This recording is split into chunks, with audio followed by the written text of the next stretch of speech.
Thank you, Barkev. So I'm going to go over a couple of things. First, who's in the audience, try to get a sense of who we have today.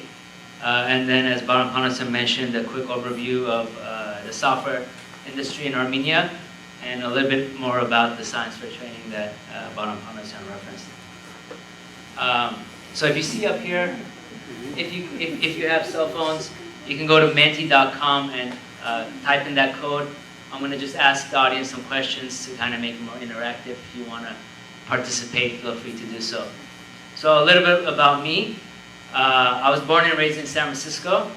I attended the KZV Armenian Elementary School in San Francisco. First time that I went to Armenia was in 1998, part of Homeland Jamboree. In 2015, I married my best friend Lisa. And then with her, in 2016, we volunteered. It's called the Armenian Volunteer Corps. It's a great organization, and that's the first time that I actually really worked in Armenia and met people outside of just taxi cab drivers and restaurant servers. So it was my real first time actually rubbing shoulders with engineers in Armenia, and that's what really convinced us. And my wife, she's a speech therapist. She went to the Marses and the speech therapy trainings over there, and the first time that we actually met real working Armenians that were not either waiters, waitresses, or taxi cab drivers. And coming back after our trip, we were overwhelmed by our experience and decided to move to Armenia.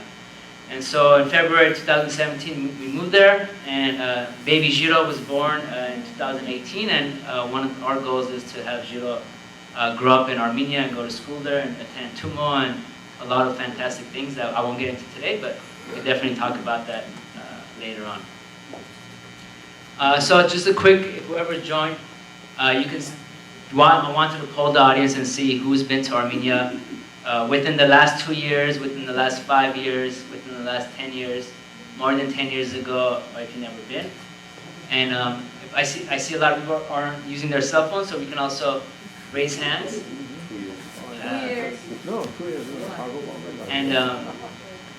And whoever's been to Armenia, I think if you go or if you follow the news, you can see it's very rapidly changing. So every 6 months, there's just so much new things going on. So even if you went a year ago, if you went 2 years ago, I strongly urge you guys to try to go again. There's a lot of amazing things going on. Second question is about science fairs. I think it's pretty obvious in America what a science fair is and what the value added of a science fair is. But as Barkev mentioned, science fair isn't really a thing in Armenia, and ARPA Institute believes that it will drive the innovation of the youth in Armenia, and so that's why we're encouraging the ministry to make it an agenda item and push it forward to the schools. And I'll provide an example of what one of the kids at the Herati school did for their science fair, and it's just mind-blowing that this was done by a kid.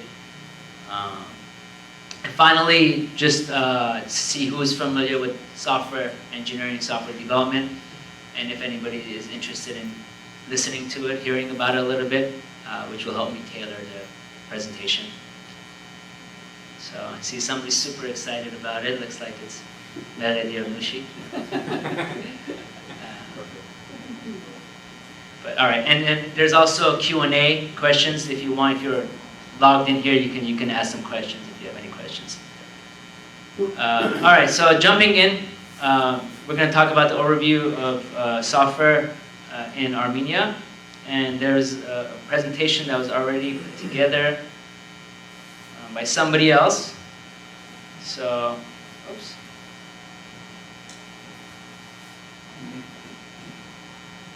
So I'm not going to reinvent the wheel. Do this, and we'll just quickly go over this. Let's download it. Oops, it's fine. Okay, so I guess everybody can see. So it's a long thing, but I'm not going to go over it. I just want to present some numbers to you guys. So as you can see, there's actually quite a lot of software companies in Armenia.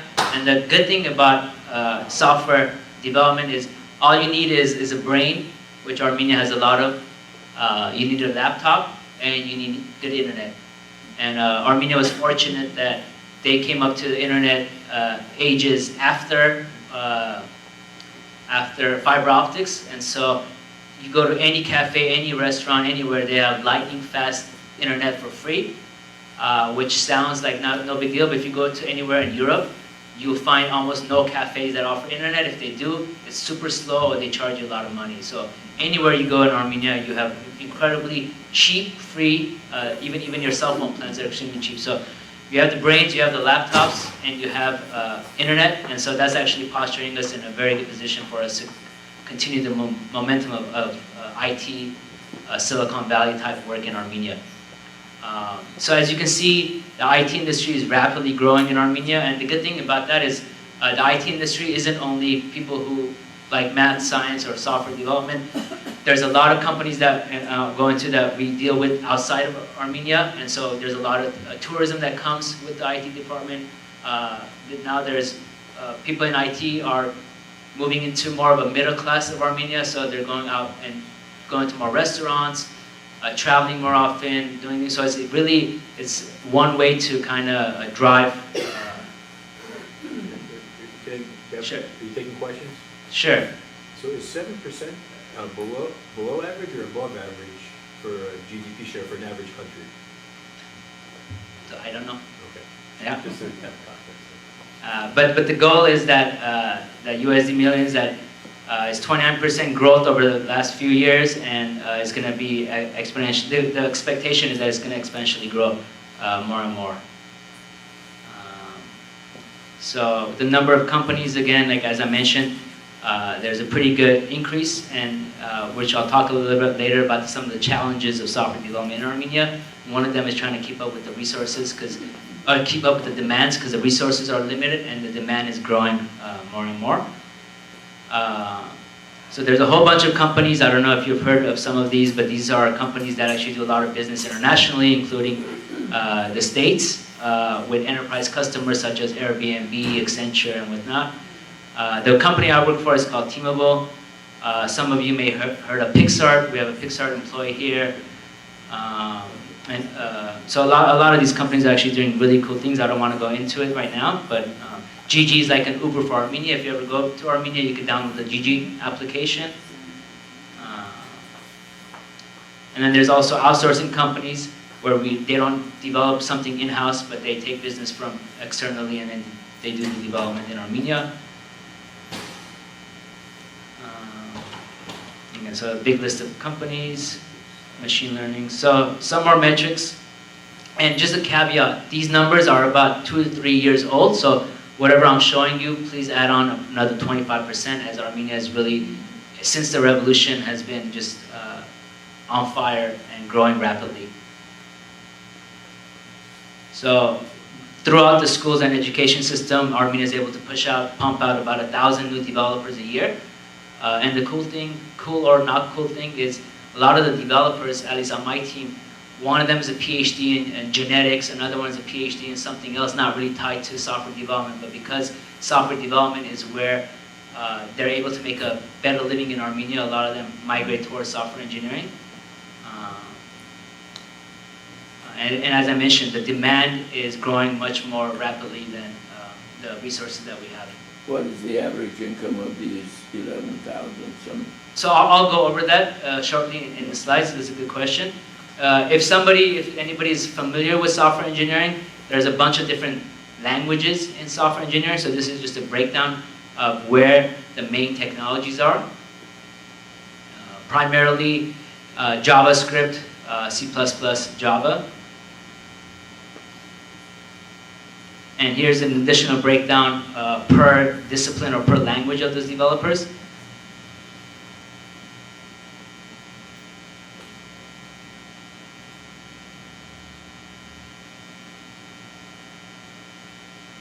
So these are typical ranges. Again, if you need to add on about 25%. If you want to do the math, 500 dirham, AMD, Armenian dirham, is equivalent to almost $1. So for juniors, it's about $150 to $500 for a junior developer, and then per month. per month net. So in Armenia, everything is quoted as monthly net prices, whereas in America, everything is gross yearly salary. And you can see for a middle developer, it's about $600 to $1,500 a month, and for seniors, it's about $1,200 to $2,500 a month. And the companies are now becoming competitive. They're offering, some companies are offering stock options, medical insurance, and some other perks and benefits. This is also a good thing to keep in mind, and let me just make it a little bit relative to the States. I'm sure you all know where Silicon Valley is and the situation in San Francisco with gentrification and what's that doing to the city.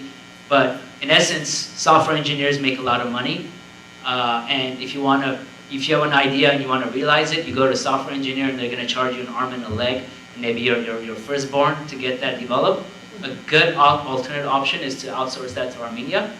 The quality is tremendous, the brains are there, and as I mentioned before, the internet and the laptops and everything else is there, so it's very well suited. So if you have any ideas, it's another good alternative to outsource that to Armenia, or open up an office in Armenia.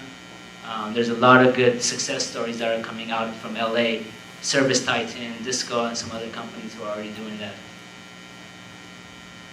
Oh yeah, so what I'm trying to say is, if you multiply this maybe by 5 is what you'll get for the similar costs in California for software developers.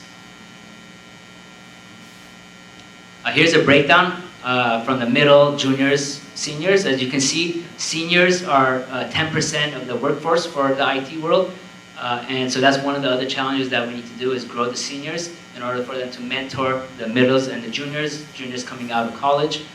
A lot of team members actually work full-time and go to school full-time, which in America, you may see that, but not very frequently. I think we're more blessed and fortunate in America to be able to focus on studies during our university days and maybe work part-time, but in Armenia, the kids start working, 18 years old, and before then, they're on a computer crunching away doing their own hacking and whatnot. So super talented, super smart, and at a young age, instead of playing video games, a lot of them are hacking away at a computer writing code. Just quickly, there's some universities, and this is more statistics on what universities are providing what kind of education. I'm not going to go too deep into this. I'll skip over these. And just quickly going over to some of the challenges, as I mentioned, senior talent for companies. It's really important that we grow the seniors in Armenia, and one of the key things for that is actually getting external information, diverse information knowledge into Armenia. So getting more support from the international community, from the diasporans, and so there's a few different companies who are already doing that. At our company, we have something called Teamable Beyond, where software developers, and not only software developers, but experts in their own industry who are visiting Armenia, we invite them over and they give a different perspective of the industry to my engineers. And one of the best things that happened was we had a developer from Netflix, a senior developer from Netflix who came by and talked about the process of what they do and how they do things in Netflix. And after that, I polled my team and I said, what do you guys think about the guy and the presentation? He said, super awesome, very helpful, but he wasn't that smart. And I said, what do you mean? He said, I was expecting him to be this smart. And I said, that guy is a senior developer at Netflix. He is that smart. It's just the fact that you're actually really smart as well, so it didn't appear to be that much smarter than you. So it was good to see that in one way, and so a lot of the folks in Armenia need some validation, because living in Armenia, you think that the grass is always greener, and America is so much above and beyond what you are, but the reality is that the kids in Armenia, and we call them kids because in Armenian we say erechek, which means the guys, and so guys translates to, or the kid, erechek translates to kids, so that's why I'm saying kids, but yeah, so they just need to realize how smart they are and what they're capable of. And there's a song that's about moving mountains, and I really believe that Armenia is set up correctly for us to do great things, and so I'm super excited to be there. and working with them side by side, shoulder to shoulder. And another challenge that we do have, there is, because as I mentioned, Armenia is somewhat of a gold mine for software development. There's a lot of companies who are coming in there, growing offices, opening up new offices, and it's hard to keep up with the demand. And so we need to work with the school systems to revamp their education system, work with individuals to mentor them, and the diasporans can have a lot of big impact to help make that successful. All right, so that was just in a nutshell, a little bit about the software world in Armenia. These slides were put together by Narek Aslikyan. If you have any questions, you can reach out to him. He's born and raised in Armenia, and he's heading up a lot of recruitment efforts in Armenia. And so these slides were borrowed from him.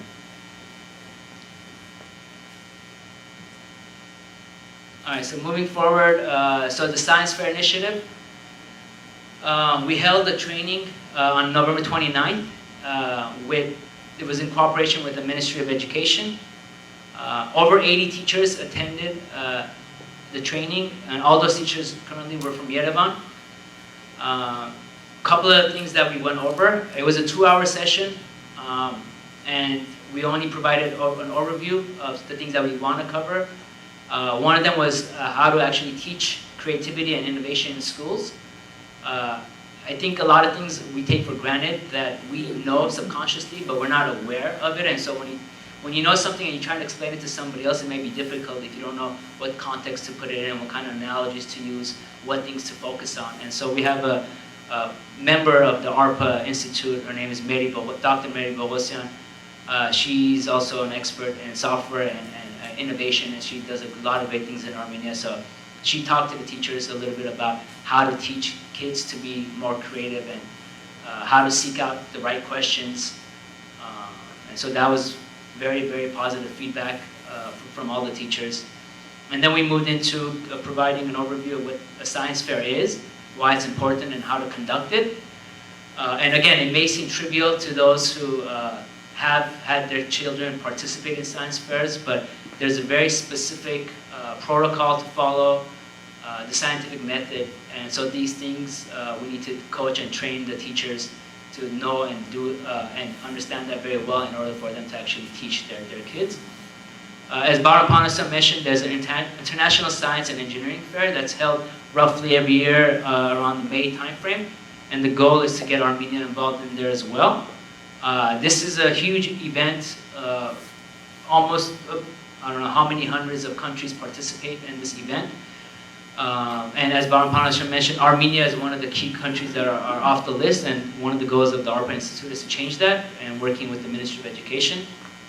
It generally was founded, I think, by Intel, and now it's been, I think they gave up their sponsorship, or they're still sponsoring it, but it's no longer only hosted by them.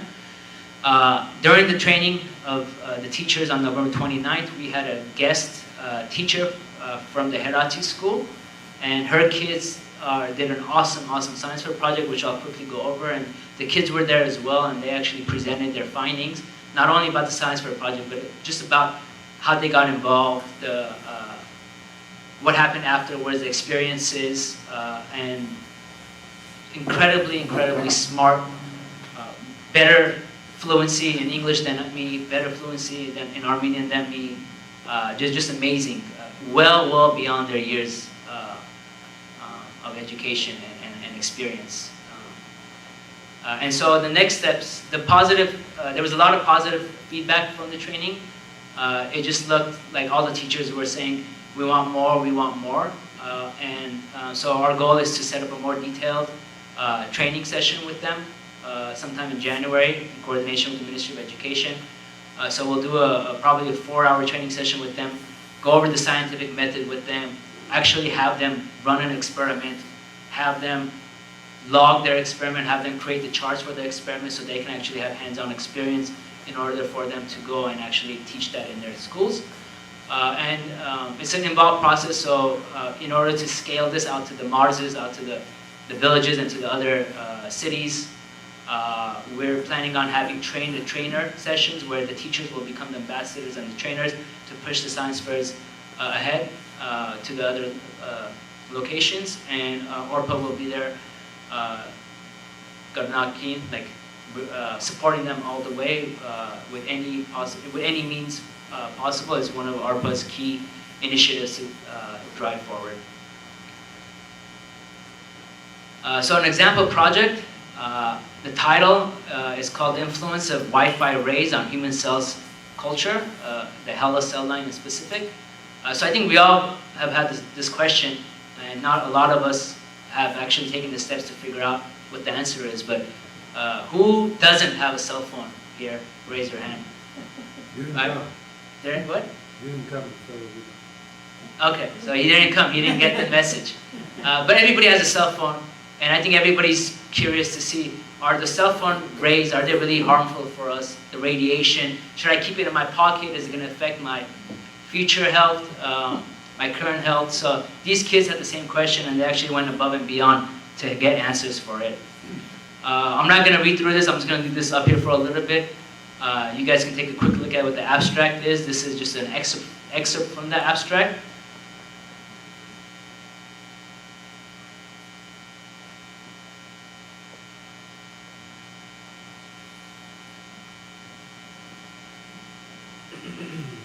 Key takeaway is that they actually, performing their studies, discovered that there is negative influence of Wi-Fi radiation on the human cells. And I'll leave you with that, and I'll go on. But as to the degree of how harmful they are, or what those harmful things are, I'll reference that in a couple of slides. So this is their board that they put together. As you can see, it's extremely high quality, not the picture, but the content. It looks very professionally done. I wasn't believing that they actually did this work, but then I met the kids who worked on it. This is Maher, and in the back is Seda. Those two were the ones who kind of drove this forward, and their supervisor was Rubina Haratunya. So just a quick glance at it, as you can probably tell. I don't know if your kids were, not a lot of people voted, but if you have kids, if you've seen their science fair projects, these kids I think are in 11th or 12th grade. But my science project, which I did in 6th, 7th, and 8th grade, and even some science projects in high school, don't compare. I mean, this doesn't compare to them. Right? Mine doesn't compare to this, sorry. This just looks like it was professionally done by a university professor.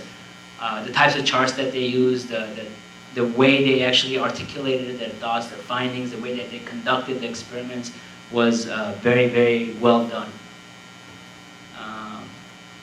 So just a quick overview of kind of what their journey was in 2019. So in March 19, they actually competed in the AESA, Armenian Engineers and Scientists Association. They have an international science Olympiad, and they actually, I believe, competed virtually, remotely. They presented their science fair, and they actually took home first prize. And that science fair is conducted in America, in Glendale, with all the science fair, all the kids in the LA area. And so the team in Armenia took home first prize. In May, they drove over to Georgia, the neighboring country, and they presented the Human Genome and Health at the Human Genome and Health Conference. That wasn't a competition, that was just a convention or a conference. It wasn't a competition. In June, they went to London to present their findings in London at the International Youth Science Forum. Again, it wasn't a competition, it was just a conference. And the goal is for them to compete in the National Science Fair coming up in 2020. A key thing, I met those kids and they were super excited about the conference, about the Armenia National Science Fair, and really excited to actually become mentors to the other kids, to even the schools and the teachers. And one key thing is that I think sharing some of the science fair experiences would be invaluable, not only for them, but also the kids in America attending Armenian schools. So one of my personal goals in talking to the kids is to actually share their story in some of the Armenian schools that we have in America, on the East Coast and the West Coast. So I'm visiting Armenia. I just got in last night, and I'll be here for a couple of weeks. So I'm going to try to reach out to the schools see if they're able to support 30 minutes. The team in Armenia, Maher and Seda, can join remotely, fluent in English, fluent in Armenian. They can talk in whichever language the audience would like them to talk. And just to present their story, present their findings.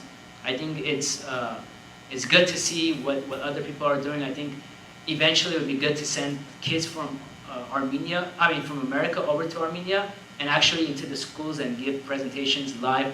Bring the kids, Seda and Maher, to LA, to San Francisco, to Boston, to the East Coast, and actually have them go to the schools and create real relationships with each other and the individuals.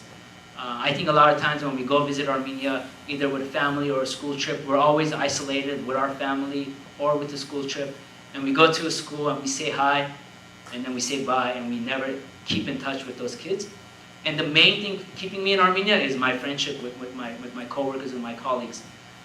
The weather here is nicer, it's much more convenient in America, but the biggest thing that's missing is the actual Armenians. Even though LA has a lot of Armenians, it just doesn't, it's not one-to-one, it's not the same.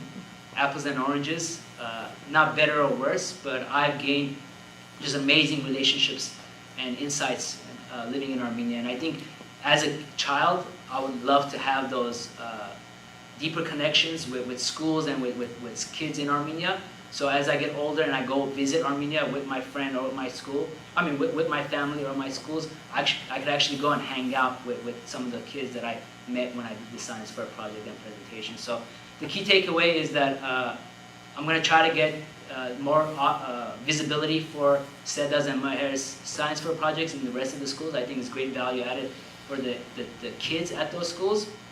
And I know Seda and Maher would love to, show their findings as well, get some feedback from the kids, from the schools. So it was very, very, very encouraging to see how smart, how motivated the kids are in Armenia. And so that's why I have no doubt in my mind that Armenia is going to be tremendously successful in the next 30, 40 years.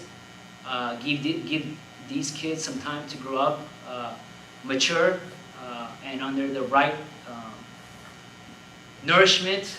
I think I'm confident that Armenia is going to be better than the next Silicon Valley, and I'm sure a lot more families will move to Armenia. And my key thing about moving to Armenia is I want my kids to actually go to school go to school there, go to the Tumo Center. Just amazing. So I'll leave you guys with that. If you guys have any questions, there's no questions online, but if anybody has any questions, you can raise your hand. Yeah, how about artificial intelligence? I understand that's the latest, hottest item. Is it a subset of information technology, or is that? Yes, it's a buzzword, but there's actually real progress in it.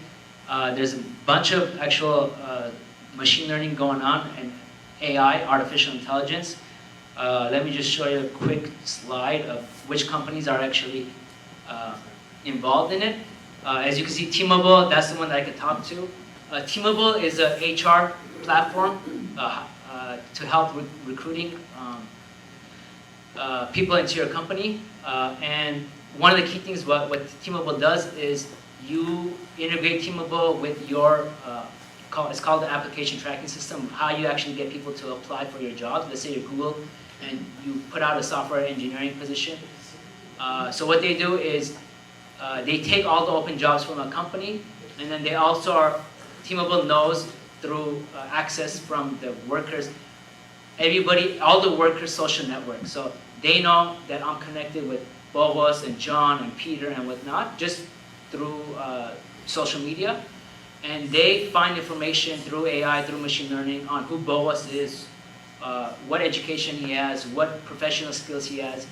And they match my friend's network with open positions that I have through machine learning, through AI. And then that person gets an email saying, hey, Barkev works at T-Mobile or Barkev works at Google.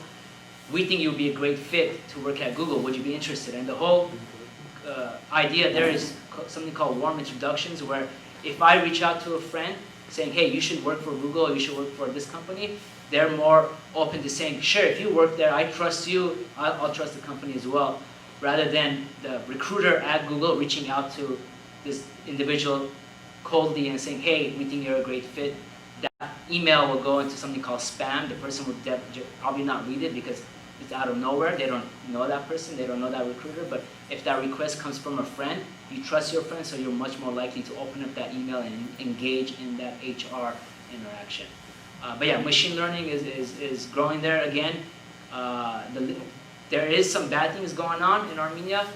One of them is because Armenians are super smart, that general area, mostly the rich Arab countries, are recruiting Armenians out of their country and taking them to Dubai, taking them to different countries. And so that's one of the things that we're trying to make sure that the Armenians in Armenia stay in Armenia. And after the revolution, that tone has changed. Whereas people and kids used to say, I want to go to Canada, I want to go here, there, there. They're like, I'm not stupid, I'm going to stay here. So they're enjoying Armenia, and they're seeing that there's green pastures, blue skies in Armenia. So that's actually a really good thing that I'm seeing. And so a lot of machine learning. My entire team, we have 5 machine learning engineers, scientists. All 5 of them got requests to go to Dubai for maybe 3-4 times the amount of money that they were getting paid in Armenia. And then I reached out to them and to my team, and I mentioned this. They're like, yeah, I got that email, but I'm not going to go there. I'm not going to leave. Why would I go to Dubai? And so I actually reached out to Dubai. I said, hey, I know you've been reaching out to my team. None of them are going to come over to Dubai, but if you want to open up a business here, I'll help you open up a business here. And so get more business to come to Armenia. They actually flew out to Armenia. We had a meeting. They were overwhelmed by the expertise in Armenia. They met with my machine learning engineer, and they were like blown away how young, how smart they were. Unfortunately, due to some strict data regulations of that country, they didn't decide to open up an office here, but they were really encouraged, and maybe in the future they'll think about doing that. I have a question. Sorry. Yes, a couple of points. Number one, when you're comparing the compensation of various stages of with dollars and drums, perhaps there are people in the audience who realize that life in Armenia is a lot cheaper than life in California or New York. Number two, this Wi-Fi radiation that you visited, it's been a well-established fact that the radiation actually causes a brain harm to kids. It's not something esoteric that people don't know about, and I think young parents should be aware of this fact and keep their kids as far away from iPads and cell phones, keeping their hands acting like antennas reflecting the rays and so on and so forth. So, in this question I'm trying to figure out, I've never heard of Wi-Fi radiation. So, what this thing emits, it's Wi-Fi radiation. So Wi-Fi and Bluetooth, those are protocols that electronics use to communicate with each other. So depending on what you have on your cell phone, if you just have regular cell phone connection, you may not have Wi-Fi enabled.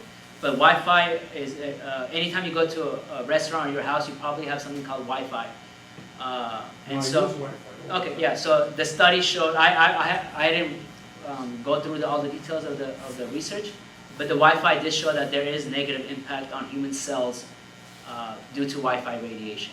Radiation meaning the propagation of waves. So the way I'm communicating right now is via sound waves, and Wi-Fi just uses similar sound waves at different frequency levels to communicate with their cell towers to transmit the data. So that communication has been shown to have some negative impact on human cells. And going back to the point about Armenia being cheaper to live in, cost of living cheaper than America, that is true, but it is living in Armenia, a lot of things are much more expensive in Armenia than it is in America. The only things that, to get a real sense of that cost of living differentiation, Armenian labor is cheap. So if I have a hole in my pants and I want to go get that hole sewn up, I'll maybe pay $1 or $2. So getting your pants hemmed, incredibly cheap. Hand labor, incredibly cheap. Things that are made in Armenia, incredibly cheap relative to the States. Everything else that's imported is incredibly expensive. Starting from peanut butter, where you go buy a small jar of Jif, or not Jif, the other one. I forgot what it's called. Yeah, what was it called? No, not Smuckers.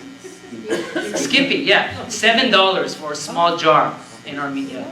My friend is expecting a baby. To get a stroller that costs about $230 on Amazon, he goes to the store, he has to pay $600 for a similar stroller. Anything that's not made in Armenia is incredibly more expensive because it's hard to get items into Armenia. Maybe they The can start transportation. making strollers in Armenia. So they are starting to do that. They're making TVs in Armenia. Walterman wallet was a big hit. It was an IT kind of wallet in Armenia. So they're doing a lot of great things in Armenia, but obviously they're not China. The industry isn't set up for that.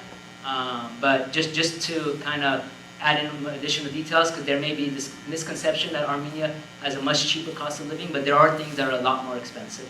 But that's a good point to make it relative so people can understand. Sorry, this gentleman right here, and then... These companies are subsidiaries of foreign companies. No, these are actually homegrown Armenian companies. So Pixart is a homegrown Armenian company. If you go on your cell phone and you go to the App Store, I think it's the 6th most downloaded application in the world. So these are local companies. These are local companies. T-Mobile, it was founded by four co-founders, 3 Armenian engineers in Armenia, 1 Armenian girl who was doing something called Birthright, which I had never heard of. Birthright, it's, I think, for some reason more known in the on the East Coast, but it's this incredible volunteer program. I don't know, is anybody here heard of Birthright? Okay, so Eddie, I didn't finish my question. Eddie, hope you're on. Well, none yet. Yeah, so I would encourage you, if you have children at that age, to actually do that. My wife did that in Algeria in 2005. She made lifetime best friends. She actually got that engagement that I was saying. When you go visit Armenia as a family, you probably just go sightseeing or something, but actually working with the kids, volunteering with the people is the life-changing rock that fell into my head and that made me open my eyes. So she was doing Birthright. She was an investment banker. She met up with those 3 engineers in Armenia. They said, hey, I love the idea. I can sell it in America.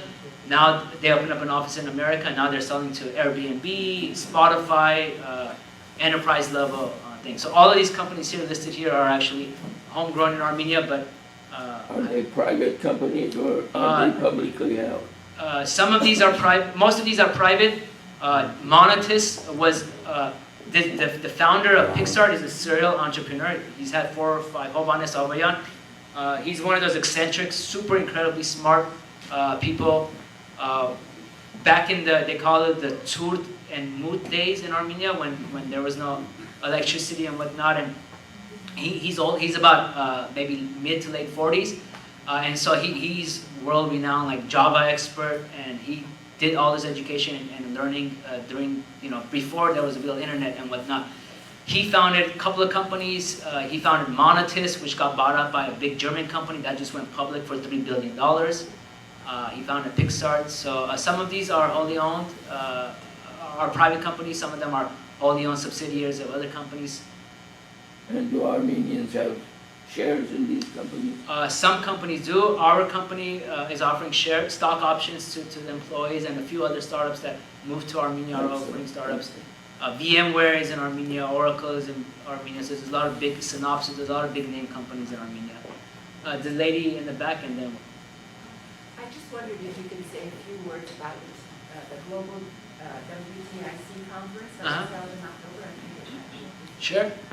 So every year there's this global tech conference called WCIT World Conference, Information Technology Conference, something like that.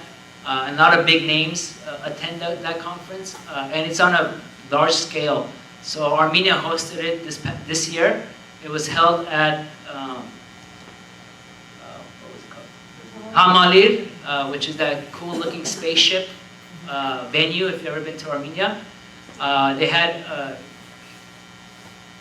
I don't know how many, probably more than a few thousand people attending that event, coming from overseas.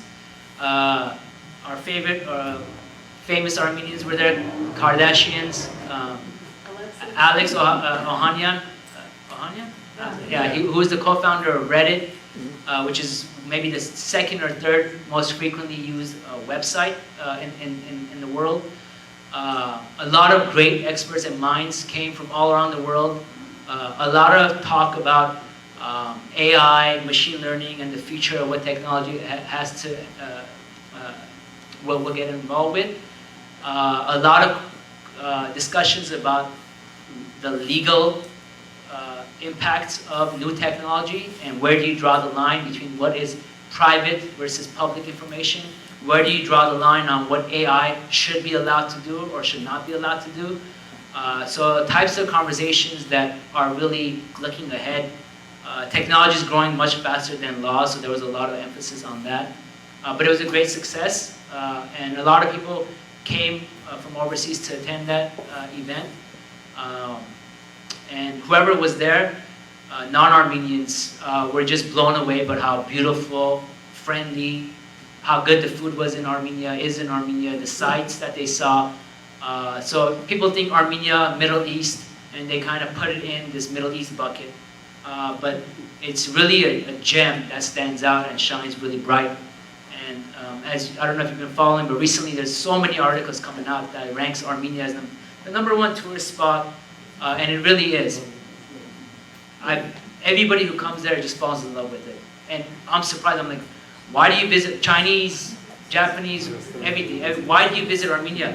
And they say it's affordable to get there. It is a Christian nation surrounded by Muslim states, so it is Christian. It's super safe. There's so much history there, and there's so much new things. And so they're surprised why I'm surprised that they're actually coming to Armenia. So thank you for that question. The gentleman. My question is, how can diaspora help the 7% of the GDP become like 14%? So that's a great question. I think one of the best things about Armenia is there's just so much to do that if you have any motivation or inspiration to do anything, you'll find that to do that in Armenia. Pretty much anything you think about, you can help. Examples. And the reason why I'm kind of hesitating to give examples is because literally, and I'll give you some, but literally anything. Just as I mentioned, the kids Seda and Mayer who did their science fair, just giving them a 30-minute spot at an Armenian school to present their findings, just will encourage them, will give them some feedback, some validation about what they did, what their findings were, will make connections with local Armenian American school kids, keep connections now with Viber and WhatsApp and different ways. As I mentioned, so Armenia used to be kind of this pity thing where, let's give some money to Armenia and so they can kind of maybe eat food for a day. But now that pity situation is no longer there, at least in Yerevan and at least for some of the industries. And it's really, there's a lot of friends in Silicon Valley that I have that we're talking about opening up offices in Armenia. And I tell them, you should do this on a business-minded sense. Don't do it because you're going to better Armenia. Armenia doesn't need, let me open up an office in Armenia just so there can be an office there. It's cheap and valuable labor that you can get in Armenia. So it actually makes business sense to open up something in Armenia that's related to at least IT. Since I'm in that field, I could more freely discuss that. So, but in ways to help, Bottom Panasyan can discuss more about how you can get involved with the ARPA Institute. And ARPA does literally from A through Z, different things in the villages, different things with science fairs, nanotechnology, and a couple of different things. So I'll let Bottom Panasyan kind of discuss more on that. But just sharing your knowledge. If you're an accountant, if you're a lawyer, doesn't really matter what you are, even if you work with your hands, you sit in front of a computer all day, you do this, you do that, just sharing your knowledge, sending your kids to Birthright or to some other events. So kind of the cross-pollination of the diaspora and Armenian youth and the Armenian youth in Armenia. There's some people who go to Armenia and leave jaded because they had a taxi cab driver who charged them a little bit too much money. And then they come to America and they say how bad and hedamanaz Armenia is. And that's something to watch out for, and you can nip that in the bud if you hear things like that, because there's that phrase that good news, it won't travel, but bad news travels like a fire. And so that's something that I really dislike hearing, where people ignorantly say bad things or negative things about Armenia, because every country has its pros and cons, and I'm not trying to defend, but if you want to be honest with the reality of Armenia, I think you have to go there and spend some time in Armenia outside of just sightseeing. One of the biggest investments, I see there's a lot more parents here, or older folks, is to invest in your kids by sending them to Armenia and have them be there for a couple of weeks, have them be there for a month. There's so many organizations and events that will help them get situated with a volunteer job or with this or that or something. There's so much going on. Maybe have a summer session at Tumo or something like that. I think just by doing that, you're helping Armenia and move in the right direction. How do the two college systems integrate, AUA versus the Armenian Polytechnic? I'm not going to say much about that because I'm not too familiar with that. I don't know about Hanasyan. We can maybe table that later. But I'm not too familiar with the education system yet. We did meet with the Minister of Education, and Baram Hanasyan has met with him more frequently. And there are plans on revamping the education system to be more project-based. But I can't compare one university to another. I'm not the right person to. Having said that, another tangential question. What about patents? Do they have an office of patent law, and what's the rate of, how easy? Again, I'll defer that to Baram Hanasyan. He's nodding his head, so he sounds like he knows a little bit more about that. So I'll let him answer that. A good question. We'll come back to that. Anything else? Okay, so sorry if I took a little bit too much time. Thank you very much.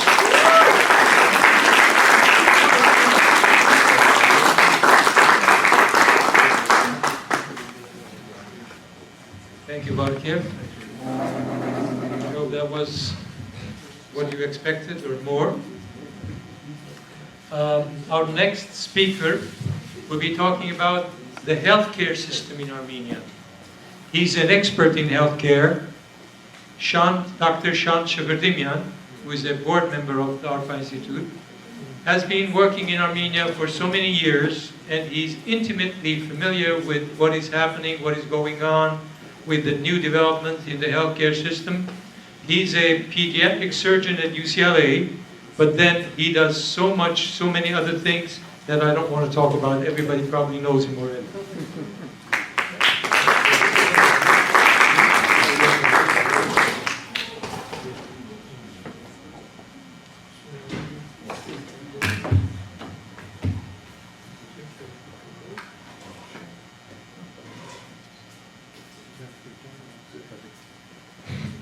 Thank you. Thanks everyone for the opportunity to speak about healthcare in Armenia. My disclosure is that this talk is not in any particular organizational format. It's just sort of, nor is it exhaustive of the healthcare developments in Armenia, but I tried to touch upon some of the either recent developments or some new information and data that has come out about healthcare or issues in healthcare in Armenia over the past year and a half or so, or since the new government has come into power. So in general, as you guys know, with the events of last year, we also had a change of Minister of Health. And there's been some significant progress in several areas. One of the topics that is talked about or discussed frequently is this issue of quote-unquote corruption in health. Well, is there corruption in health? Is it true that it's no longer there? And I think if you are able to divide or define corruption and divide it into two categories. Number one is healthcare oligarchs, as they were called, who use state resources and funnel money and not provide care or make extra profits out of the state budget. That system has been quite thoroughly sort of overhauled, and those kinds of things are much less prevalent now. There's a lot of high-profile cases of these kinds of former practices coming before the law and whatnot. If you think about corruption, like many people think about corruption in healthcare, or use the word corruption to define informal payments or inequities in healthcare because of your financial status as a patient, that still is an area that requires a lot of work, and I'm not quite sure there's been much targeted efforts to do that. Though, having said that, there are some changes that will ultimately lead to improvements in that, such as the increases in the salaries of many healthcare workers, particularly primary healthcare workers, nurses, and other allied healthcare professionals. In terms of financing of health, so good news, it's been increased significantly. So along with the budget increases, the healthcare budget has increased as well. On top of that, disproportionate to that, there has also been special allocations in the budget that have funneled straight into healthcare, and so those are very positive developments since last year's change of government. And in terms of absolute numbers, the statistics are still quite disappointing. Armenia's healthcare budget is less than 1.5% of its GDP, which is one of the lowest in the world. And if you divide that up into how much money is spent per person per year on healthcare, any guesses? $100. How much? $100. Yeah, $61. So still a lot of work that needs to be done in terms of increasing the healthcare budget to where it needs to be. Coverage of services, so there's been increases in several new treatment modalities, technologies, as well as access to care in rural areas. So this process has been going on since last year's government change. One of the exciting or sort of catchy things that have happened is that the Ministry of Health now has a contract with one of the helicopter companies in Yerevan, and they are able to medically transport patients via helicopter from the rural areas, severely injured or very sick patients, to the capital for tertiary level care using these helicopter services that started earlier this year. How about some major policy changes or policy issues? So the one that's literally hot off the press happened this week was that there was a law on tobacco control that was passed in its first reading, so it's not yet law, and it's a very phased sort of approach to ban on indoor smoking in Armenia by the year, or starting in 2022. And why is this? Why is this such a priority? I think most of us have been to Armenia, most of us know. Look at the numbers as they pertain to tobacco. Over 500,000 smokers in Armenia. And the estimates from the World Health Organization are that more than half of these, 500,000 people, are going to die prematurely because of their smoking. So think about the demographic, the economic ramifications of just this one habit is causing on a country that already has other economic challenges. The interesting thing to note is one of the things that this policy started with was inclusion of higher cigarette taxes to also be part of the package, but that unfortunately ended up being diluted out and not being present in this new tobacco control policy that was discussed and passed in Parliament early this week. And the international literature will suggest that that is the most effective, by far, way of decreasing the incidence of, or the prevalence of smoking in the country. The other issue that also has been a topic of discussion of late, because a proposal of a draft law was posted on the government website for discussion, is this idea of introducing universal health coverage in Armenia. Here again, international, sort of worldwide, global evidence and data would suggest that a country like Armenia would absolutely benefit from universal health coverage. And so this idea has been tossed around and discussed, and many news outlets and debates have taken place, and the discussions have been in the public format. This is a poll that I believe was on the Ministry of Health's website that asked the public about their willingness to participate in universal health coverage. The caveat here is the way that the policy was developed called for a 6% income tax. So employees would have to pay out of their taxes for this universal health coverage. And 44% are in favor, 56% are against it. Leave it up to you to decide whether or not that's good. In my mind, actually, that's positive that 44% in a country where people still struggle to make ends meet are still willing to consider a rise in their taxes so that they get universal health coverage. And this is without any sort of public service announcements or educational campaigns as to what universal health coverage would mean for the public. But this is very much still in its very preliminary stages and nowhere near ready for prime time.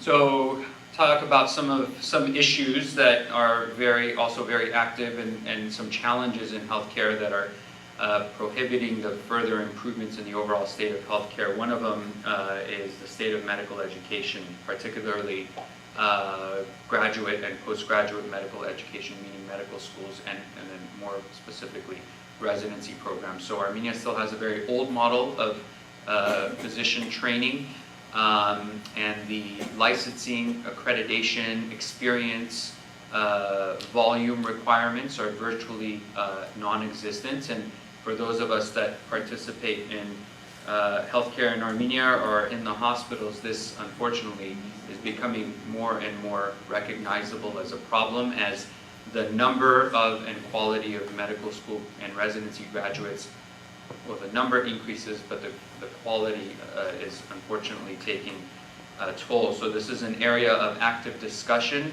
and also some new initiatives. In the past, the medical school was the only institute that would have residency programs, and now the partner organization, the National Institute of Health, has started to have their own residency programs and has committed themselves to a newer model of physician training that we hope will be a little bit more effective in turning out higher quality graduates. What about, these are the questions that most people who are not heavily involved in healthcare ask me. What about doctors? What about hospitals? Do we have enough? And so what are you guys' thoughts? Are there enough doctors in Armenia? Yeah, so trick question. The answer is probably yes, but the answer is definitely yes in Yerevan and probably not in the rural areas. So this is just my own specialty, which is pediatric surgery, number of pediatric surgeons per 1 million children. So you guys can take a guess as to how many children there are in Armenia, but I would venture to guess that it's less than 2 million. 2 million? I'm just being extremely exaggerated, but I just want to drive home the point here, and also the number of pediatric surgeons in other countries in relation to their GDP per capita. So Armenia's GDP per capita is about 4,000, and so if you use this sort of nomogram as to how many we should have, we should be having somewhere around 2 per 1 million children in Armenia. Okay, so whatever number we can all decide is an ideal number for pediatric surgeons in Yerevan, say 2, say 4, double it. I will tell you that in Yerevan there are 3 children's hospitals, each with pediatric surgical divisions of at least 7 to 10 pediatric surgeons. So there is an extreme excess of physicians and particularly specialists, and a concentration of them in Yerevan. And someone can say, well, the more the merrier, but that's actually not the case, right? Because we dilute out the quality, we dilute out the experiences, and we have trouble maintaining competencies amongst physicians. Same thing with hospitals. It's the exact same thing. So this is just a very simple comparison of Yerevan to Los Angeles. So Yerevan has a population of 1 million and it's 86 square miles. It has 41 hospitals. LA County has a population of 10 million with a 4,700 square mile geographic distribution, and it has 122 hospitals. So if Los Angeles was going to try to be as good and as saturated as Yerevan, and if we made that calculation based on population, we would need to have 400 hospitals in Los Angeles, 4 times as many. Yeah, but And they're if we not want to the look same at the size. And if we want to look at the geographic distribution, then Los Angeles should have 2,200 hospitals, 20 times as many. And so all of this goes to show that no city the size of Yerevan, outside of the former Soviet space, with a population of 1 million, it's unheard of to have that many hospitals. And again here, this dilutes, this first of all is highly inefficient. All of the hospitals have to have their hot water, their electricity, their employees, and none of these hospitals are being utilized in the fashion that they should be. But this comparison should be based on number of hospital beds, not number of hospitals. The same, I didn't include it here, but there is a absolute surplus of hospital beds and an extremely low number of hospital bed utilization. And and then the demographic issues that happen in Armenia would actually make it justify even less, because Armenia has a smaller population that tends not to go to hospitals and not to utilize this stuff. The numbers just do not make sense. There's just no way anyone can justify having as many hospitals as this in Armenia. Yeah. One of the reasons that there's so few hospitals in Los Angeles is because there's a governmental agency. So anybody who wants to build a hospital That's right. has to get approval. That's right. And so there's, now, Yeah. is there government controls of hospitals in The licensing requirements for to be licensed to open a hospital, you have to demonstrate 2 things: that you have the physical space, and that you have doctors that cover the specialties that you want to have at the hospital. So there's no other regulation or oversight of or other requirements to have a license for a hospital. So the short answer is no. There is All not. hospitals have all kinds of departments? No, and that's part of the fragmentation. But if you think about it, do you want people who are having cardiac surgery or a heart attack to be in a hospital that is not equipped to take care of the stroke that could very well happen at the same time or immediately after a major heart surgery? Because the neurology hospital is in northwest Yerevan and the cardiology institute is in northeast Yerevan. So the fragmented system that permeates from the Soviet times is still very much That's why they use at play. helicopters. That I would argue that it only makes sense Just to bring to- them all to the same place. So that's actually like yeah. Can they close, I mean, I'm just asking your opinion, close down some of the hospitals and the rest that is left to have better quality? I mean, that would be ideal, but that's also not that easy to do. There's people who own the hospitals, who have privatized the hospitals. There's history there, there's legacy there. So I don't think that can happen overnight or even in a long time. How many dialysis centers there are in Yerevan? I don't know. I know traditionally there was only one, ARPA Institute, and I know since that time several others have popped up, but I don't know the number of them. So, Excuse me, what did you say about the ownership of the hospitals? so after the collapse of the Soviet Union, actually not immediately after, but maybe mid to late 90s, there was a privatization process that went on, and so now almost all hospitals in Armenia are privatized. There are just a handful or a couple that are still state-owned. Where did the poor people go? Well, privatization doesn't mean that. Cemeteries. Yeah, so I think we're talking about 2 different things. So privatized hospitals. So there's also this this thing called the basic benefit package, bed badver. So if you are in certain social groups or you can't afford healthcare, ideally by law, you get your health services covered, and you can take that money that is afforded for your appendix surgery and you can go to private hospital X or public hospital Y. So the fact that a hospital is public or private doesn't necessarily equate to an inability to get treated there if you're quote unquote poor. Do you have a comment about American Armenian Wellness Center? I don't specifically, but I have some stuff about breast cancer we can talk about, and that's a center that's very involved with that. So we talked about brick and mortar infrastructure and human resources, but it's not only enough to have enough of those, but you also want to assure the quality of the care that's being provided by those people and in those centers. So what about healthcare quality? This was, again, I've just tried to like narrow things to think, either developments or data that we've gotten over the past year and a half to 2 years. So this is a study that came out late last year that looked at mortality in actually in several different countries, and tried to divide them into access issues, like, oh, in this country there's not enough hospitals or doctors to take care of patients, and therefore patients are dying, or quality issues. Oh, these places have these things, but patients are still dying. And Armenia is as we have long suspected, in that latter camp. So more people in Armenia die because of low quality care, because of care they receive, than not receiving care, not having access to care. And this is,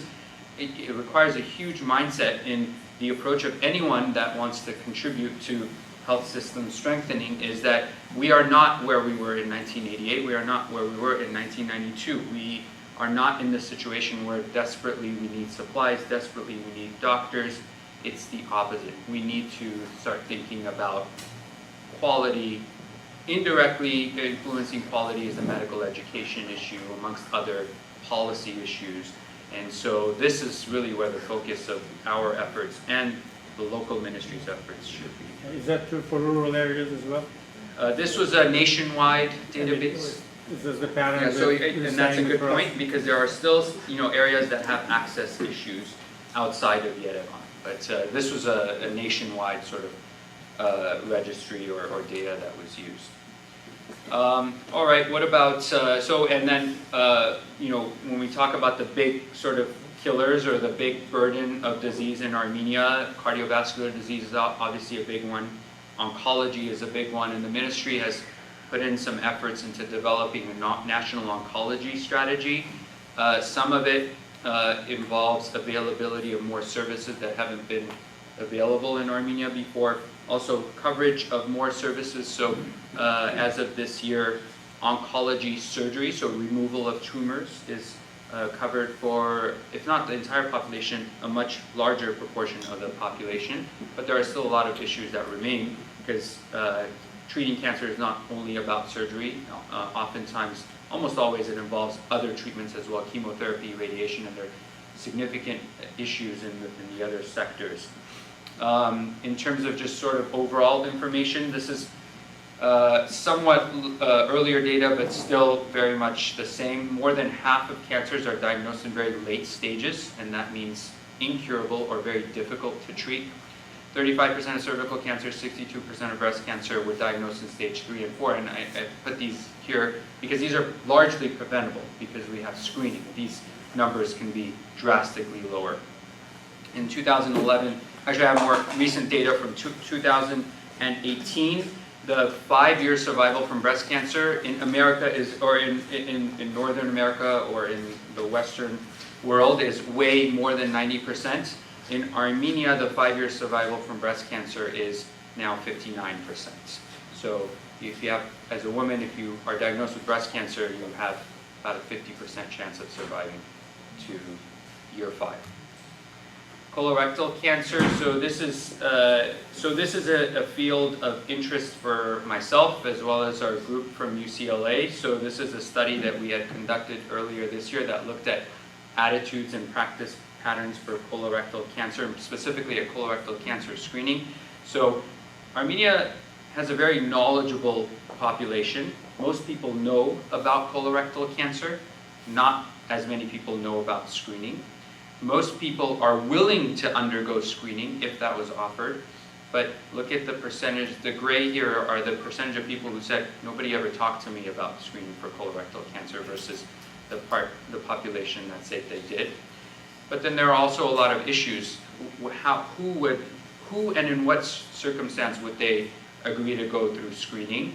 And you can see here that over half of the population would only undergo screening if it was free. And so we're doing a lot of these studies so that we can help with developing the screening programs, but also inform the policymakers and the ministry as to how these screenings need to happen so that we have enough of an uptake so that there's an impact. We're now repeating the same study for breast cancer, and just earlier I was talking to one of my colleagues from UCLA, Victor, who's here in the audience, about making it a little bit higher quality research and asking some more questions and getting some more data.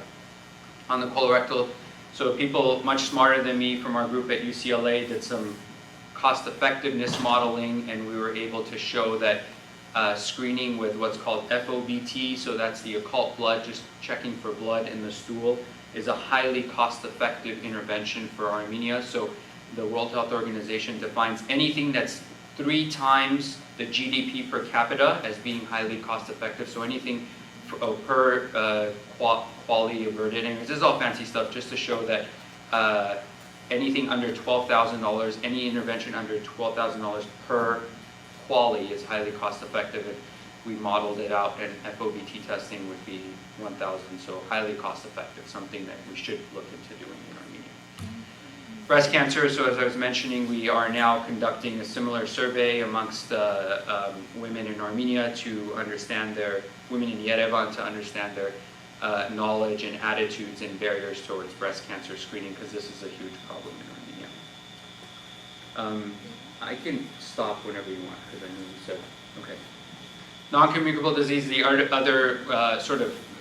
well, not other, because cancer and oncology is involved in this, but if we want to try to identify one disease process or one type of condition that is the biggest problem for Armenia, it's this cluster called non-communicable diseases. So anything that is not caused by infections, which is the biggest problem for many other low to middle income countries. When you go to sub-Saharan Africa, HIV, malaria, tuberculosis are the big killers. In Armenia, that's not the case. We are dealing with a lot of issues with non-communicable diseases. They account for 93% of all deaths in Armenia. Because of 4 non-communicable diseases, actually, largely because of 2, over 26,000 people died in 2016 in their prime productive years, which was defined, I believe, for this study as under 63 years old. People who, because of their risk factors for non-communicable diseases, ended up dying prematurely. The probability of a premature death under 70 years was 22%. So for us in our audience, imagine losing 1 out of 5 of our friends prematurely because of these non-communicable diseases. Cardiovascular disease, heart disease, is the main driver of this premature mortality, significantly higher in men than women. 1/3 of the population has not 1, not 2, but 3 to 5 risk factors for cardiovascular disease. So they're either smoking and not exercising and have a poor diet, or they are have diabetes and they're smoking and not exercising, whatever combination it is. But the prevalence of risk factors and the prevalence of too many risk factors is very, very high in Armenia. 17% of the population between the ages of 40 and 70 are at very high risk of having a major heart attack or dying in the next 10 years. 40% of adults have high blood pressure and 6% have diabetes or prediabetes. 51% of men smoke, 46% of men drink alcohol, of which 11% drink heavily. Half of the adult population is overweight or obese, which is one of the highest levels in the SEA region of the World Health Organization. Salt intake is high. It's not high, it's twice as high as the recommended averages.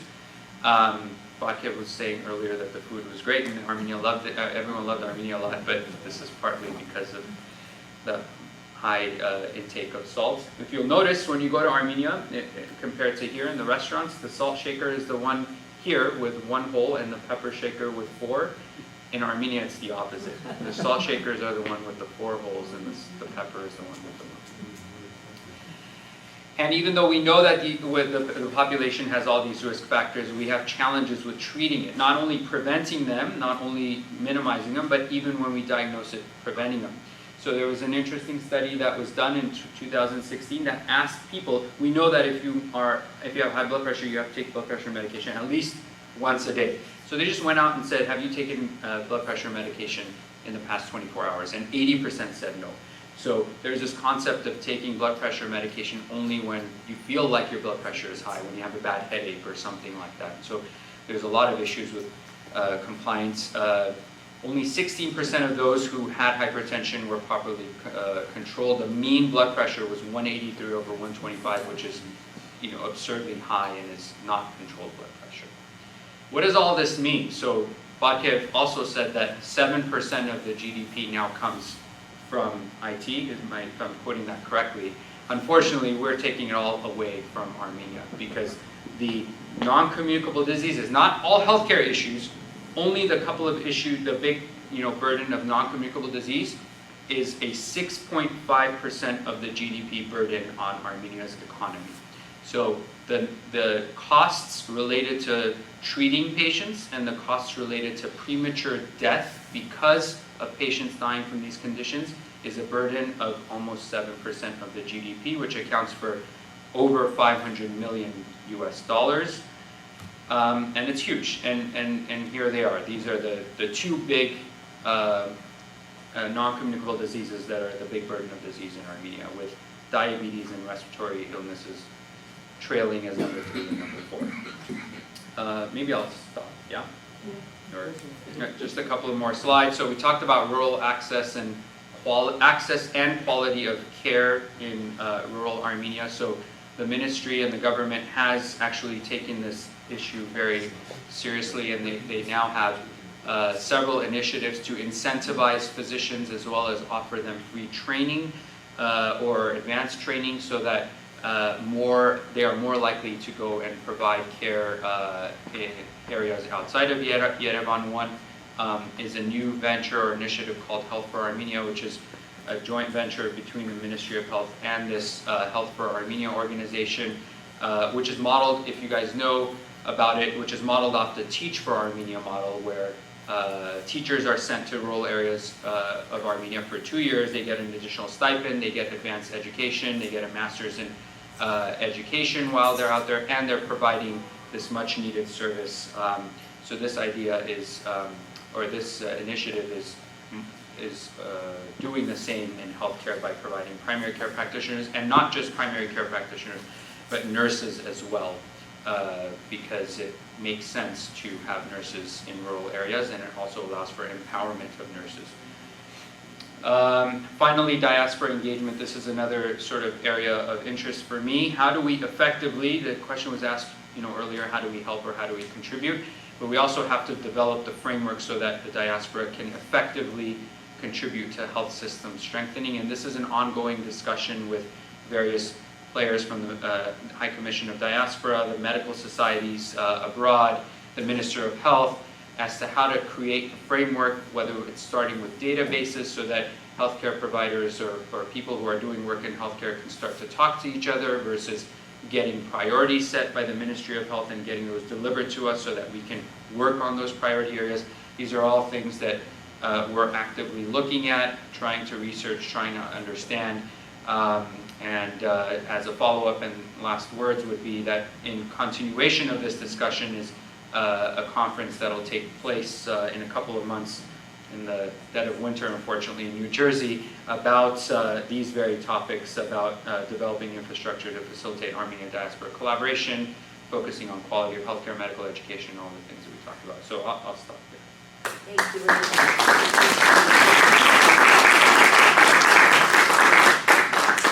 Are these hospitals profitable? Some are very profitable, yeah. But how? I don't know. Since you estimated the population of Yerevan 1 million, would you say that the population of Armenia is less than 2 million? I mean, the official data puts it at 2.9 something million. So I'm not a population expert, so I wouldn't know. I mean, I would only have to take it at face value. Are there any good hospitals, like with very high standards, compared with American standards? So it's hard to say. So let me first back up a little bit and say, good healthcare doesn't start and doesn't end with good hospitals. And so even if the answer to that was yes, and even if every single Armenian was treated at that hospital, we still have, and nothing else changed, we would still have a very poor healthcare system with very poor outcomes. The idea is to not get anyone to the hospitals. If your patients are in the hospitals or they're using the hospitals a lot, that's telling you, for the most part, of course there are things that are unpreventable, but that you're not doing as good of a job. So I think just the premise of the question may lead to someone thinking that just because we say, yes, there are some good hospitals, that that's a good thing, but that shouldn't be how we frame the question. The question is more about healthcare and the health of the population. Having said that, there's a huge variety or a variation in the quality of healthcare that's delivered to hospitals. There are some that are better equipped than others.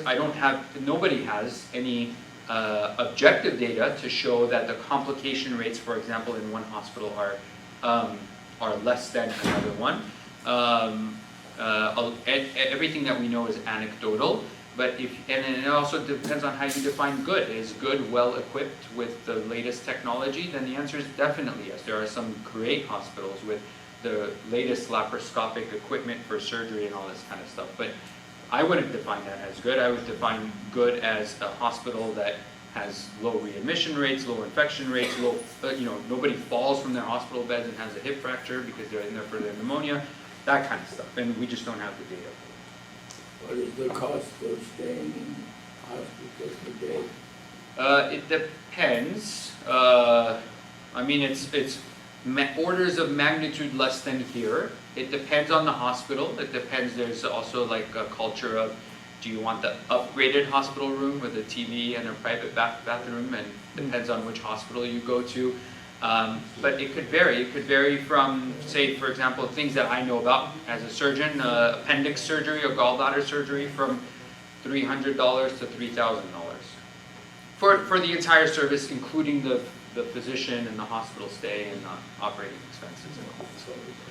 Is it true that you have to take the toilet paper and you... Yeah, there are still some hospitals that still, operate like that, but there are also hospitals that don't, where you have to take your own bed sheet and your family brings your food and etc.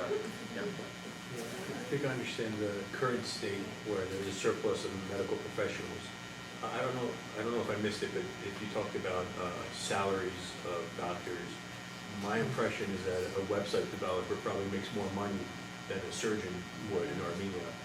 I don't know if that's the case, maybe you can clarify, but if that is the case, the youth will be very highly motivated to go the software route, and in the future we might have a gap in medical professionals. So what does the pipeline look like in the universities? Or is there a healthy number of people training to replace the current doctors? Or there is still a surplus, so we train a lot more than the country needs. A lot more, not like 10 more a year, but hundreds more a year.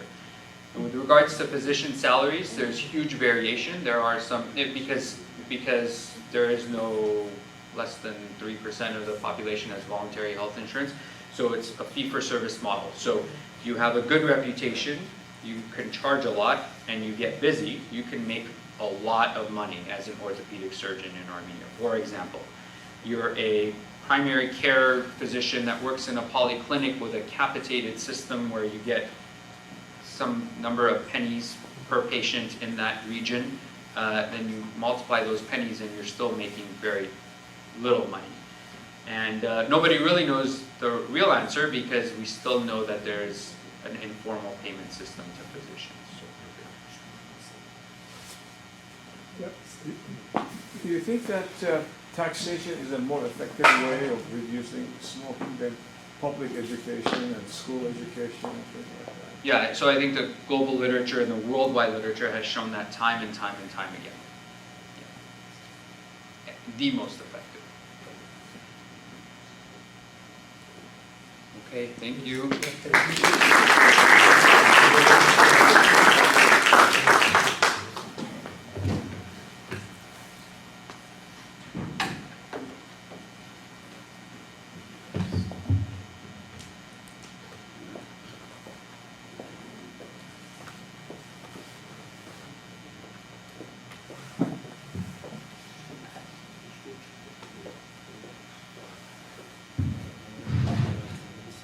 Shant.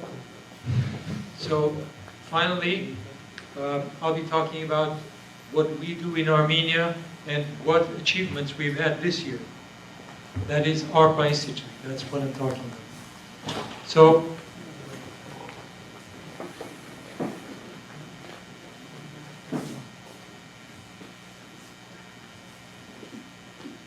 first of all, as some of you may know, in our 25th anniversary, we announced that we are going to start, which was in 2017, 2 years ago. We announced that we are going to start a nanotechnology center process in Armenia. In other words, we're going to establish a nanotechnology center in Armenia. Nanotechnology is one of the most advanced technologies now, and almost every university in the US has a nanotechnology center. What it involves is it kind of brings in all the fields of science together. Like you have to be an expert in physics, in chemistry, in biology, in material science, in many different fields to be able to work in nanotechnology. Because it's essentially the creation of new materials, molecule by molecule, atom by atom. So this is a very important technology for Armenia, and since Armenia has a very good scientific background, people of scientific backgrounds, we thought this will be very appropriate for Armenia. So we've been working with the ministry, with several ministries actually, for the past several years. And finally this year, we think that we have achieved at least the first step of success. So the Ministry of Education, Science, and Culture and Sports, first of all, agreed to talk with the World Bank so that the World Bank will carry out a feasibility study for establishing a nanotechnology center in Armenia. What feasibility study does is it tells you essentially if nanotechnology is an appropriate field for Armenia. So they analyze the availability of the scientific capabilities, they analyze the labs that there exist and the work, the kind of works they're doing, and accordingly they determine what areas should be covered in the nanotech. Nanotechnology has many different fields, so maybe the most appropriate is, for example, in the direction of biotechnology, or in the direction of developing new materials, or whatever the most appropriate field is, they will decide and tell the government that. And the second step that was actually another step towards success is the ministry, the new Ministry of High Technology and Industry actually now has decided that they are going to sponsor such a lab. So they are going to put up some money, according to the latest information we have, up to $5 million to start such a lab, which I think will be a very good start. And the main idea, again, is to develop a new kind of mindset in Armenia. There are many different institutes and physics labs that work kind of in isolation. There are many different labs that do very similar work, but they don't talk to each other. But if you create such a center that involves many different fields and many different expertise, then people start talking to each other. And actually we experienced that. We had a meeting with 32 scientists who work in nanotechnology. We invited them all to the same room, and we had each one of them present what they do. And several of them did not even know that they could work together and come up with better results. So they started talking actually. So I think this will be a good thing. And so we are very happy that we are going to at least go towards establishing a nanotechnology center in Armenia. The second thing that we do is we provide funding and also guidance to border village people who have a business idea. We actually also help them write a proposal, write a business plan, show them, convince them that maybe this will be profitable or not profitable. If it is profitable, they actually send us the proposal and we fund it. And also we have people in Armenia who guide these people through the business so that they become profitable. So far we have started 5 businesses in a village called Barkev in the Davush region. And one of them, which you see the picture here, is a tailor shop, which has actually now 3 employees, and they don't have enough time and enough people to support all the orders that they get. So they are very successful. The other new thing that we did is what Barkev talked about, is the science fairs in Armenia. As I said before, we brought the director of science fairs to the International Science and Engineering Fair with Rubina Harutyunyan, the lady he talked about, and they now are ready to support this concept, and we're moving forward towards the establishment of science fairs in all schools of Armenia. And also, we organized the invention competition, our annual invention competition. This year we had 20 different inventions related to materials, software, physics, chemistry, biology, and the list of all the inventions are in the brochure on the piano here, so you can take a copy if you like. And it was very successful. Both the Minister of Education, Science, Culture and Sports, and also the Minister of High Technology and Industry, and the President of the Yerevan State University were present during the award ceremony, and we gave 5 awards to the best inventions. There was 1 first place, 2 second places, and 1 third and 1 fourth place. A total of $5,000 were awarded to the students, to the scientists. We also work with the institutes. There are many, as you know, there are 31 institutes of the Academy of Sciences in Armenia in various different fields, starting from humanities all the way to the most scientific. And we try to help at least the technology area as much as we can. For example, in the Physics Institute, the Physical Research Institute, we just now, about a week ago, sent a new instrument which is very important for cancer research. It's called the hypothermia device. And the way they're going to do it is one of the scientists in the Physical Research Institute, which is in Ashtarak, he creates nanoparticles of different materials. In other words, very, very, very small nanoscale particles. And these particles will be inserted in where the cancerous tumor is located inside the body. And he can magnetically heat those particles, and that will kill all the cells that are cancerous. So this is a new technique that he's developing, he's working on, and this instrument will help him. We also sent them a spectrophotometer, which is again used both in nanotechnology and in other areas. The condition that we always put is that these instruments, if we establish a nanotechnology center, these instruments will go to that center.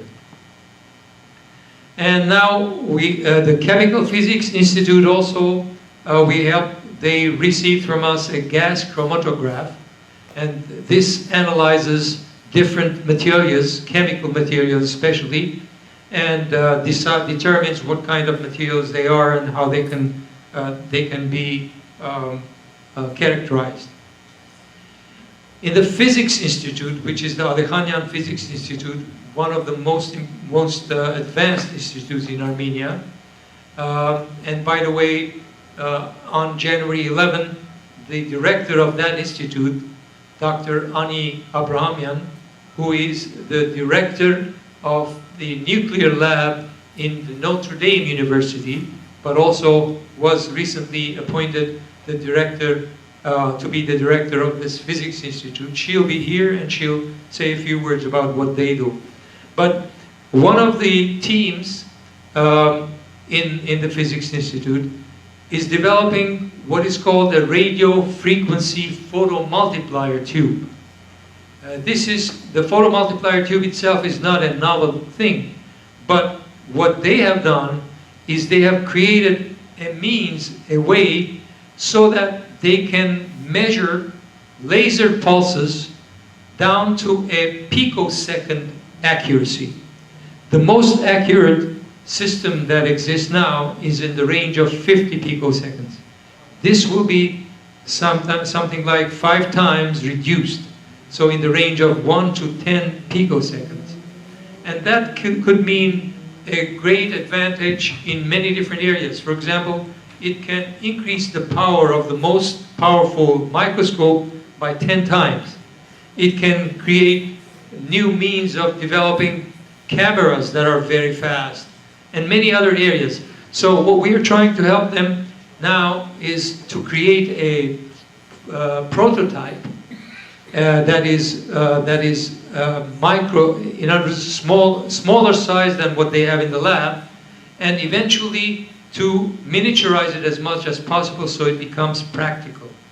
Now they're in the stage of developing this prototype, and once they have actually tested and proven their theory, then it becomes essentially a marketable thing that now you can start going to the venture capitalists, get capital and develop it as a product. So, and also the byproduct of this technology could be manufacturing photomultiplier tubes in Armenia, which can create more jobs. So we are helping them. We just donated $20,000 for the prototype. We had also given them some instrumentation so they can do their testing. Also, we work with the universities, the Polytechnic and the Yerevan State University. We just gave the Yerevan State University some biology instrumentation so the students can do their research. And then, as you know, we organize these events like the lectures every month. We sometimes have panel discussions on different fields, and we, all our work, all the board members and everybody works free of charge, of course. We pay our own ways if we travel anywhere, and so all the money that we collect is devoted to help the science, technology, health, and all the different areas in Armenia. So if anybody would like to help us more and donate some money, our treasurer, Harold Demirjan, is sitting here. He would be glad to receive your checks. And then we had also, in the past, we've done quite a few other things, like, for example, we had established the most advanced blood bank in Armenia in 1998. Unfortunately, it was privatized, but it still helped a lot in terms of the war veterans who were injured. And also we have had an educational program that was called Health Education and Lifestyle to teach the students, 7th, 8th, and 9th graders, the hazards of smoking, heavy drinking, and the importance of good diet and exercise. It went on for about 10 years, and then the Ministry of Education actually they started to do it themselves, and now they're supposedly being taught in all schools of Armenia. And then we have various meetings with the ministries and with other organizations, like, for example, the Institute of Molecular Biology. We have also helped the Institute of Molecular Biology by providing them with many different instruments, especially a sequencer, which is a very expensive instrument that there was no other sequencer in Armenia when we bought that sequencer. And now there are many research and new developments in biology, in molecular biology, that is taking place in this institute. They are actually publishing the most number of papers in all of the institutes of Armenia.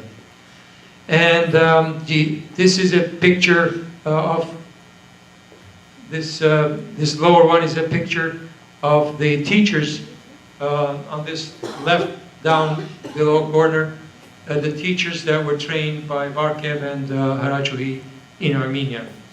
And I wanted to just give you an idea about what is happening in terms of the economy of Armenia. And just to let you know, it looks like every quarter the gross domestic product values are increasing. As you can see, in the first quarter of this year, there was $2.6 billion approximately. Second quarter, 3.13. Third quarter, 3.84. So there is an increase in income of the government. The consumer price index, which tells you something about the inflation rate, is the lowest in the whole region. It's 1.6% only. So that is also a good development. The trade turnover is in millions of dollars. It's about $6 billion. Export in US dollars is about 233 million. It has decreased slightly, the exports, because of the restrictions on mining, I think, mostly. And the imports have increased about 2.1% to 534 million. The average monthly wages have also increased. They're now $377 a month, which of course is very low, but I think they're in the right direction. This gives you a picture of the sustainable development goals of Armenia, of the government of Armenia, and I think they are pretty high. And if they can actually stick to these goals and work hard to achieve these, I think Armenia will become a very, very profitable and very good place to live. As you can see, one of the goals is no poverty, zero hunger, good health and well-being, quality education, gender equality, clean water and sanitation, affordable and clean energy, decent work and economic growth, industry innovation and infrastructures, reduced inequalities, so of course you cannot get rid of inequalities, I guess, sustainable cities and communities, which means the regions also, they are working towards developing the regions as well now, both educational-wise and the infrastructures, responsible consumption and production, climate action. They are going to plant next year on October 10 million trees. And there is a program that is a very ambitious program. They are going to plant 250 million trees until 2050, the year 2050. So I think also that will essentially increase the tree cover area in Armenia, which may also influence the climate there. They also are interested in life below water, which means the Savannah Lake, life and land, so they are going to address the agricultural issues, peace and justice, partnerships for the goals, and sustainable development goals. So I think these are examples of what the government is trying to achieve, and I think they are in the right direction. There are some issues, obviously, and there are some oppositions to many different areas, but that's normal for a country that is trying to change a lot. So that's all I have. Thank you for listening, and thank you for coming.